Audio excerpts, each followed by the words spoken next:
I think that as a leader, you have to create buy-in and faith.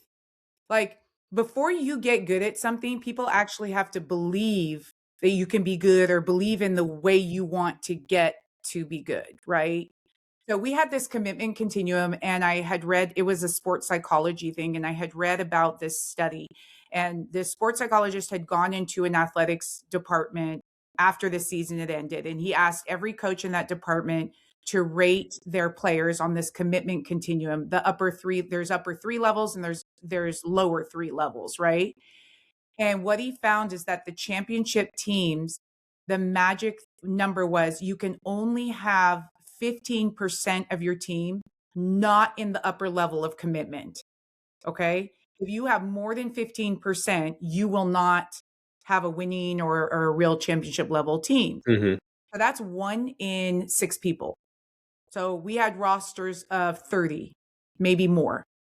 It only takes 5 to 6 people to ruin everything, right? So I think the way you get that buy-in is that you have to be able to speak to everybody in the room. So it's like a client, or you're talking to, there's different families or different scenarios or different situations. I think a lot you have to be able to connect with people at every phase of their life, at every level, older, younger, um, lots of money, very little money, all of that, and be able to believe in their journey and their process the same as you would anybody else. Because if you're only ever focused, like on your team, you're only ever focused on your top half, you're going to lose that bottom half, right? So I think for me, transitioning that kind of mentality, like you have to find a way to be able to speak to people, reach people. It's really a management, discussion.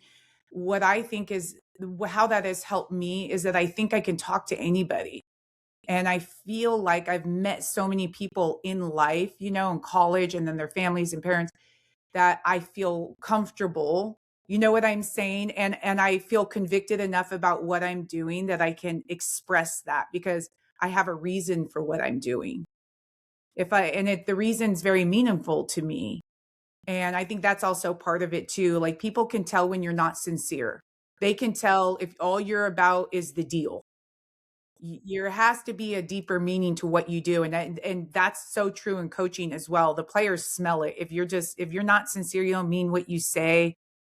They will get it. It's Yeah, like children. They know too. they'll know that players can read through that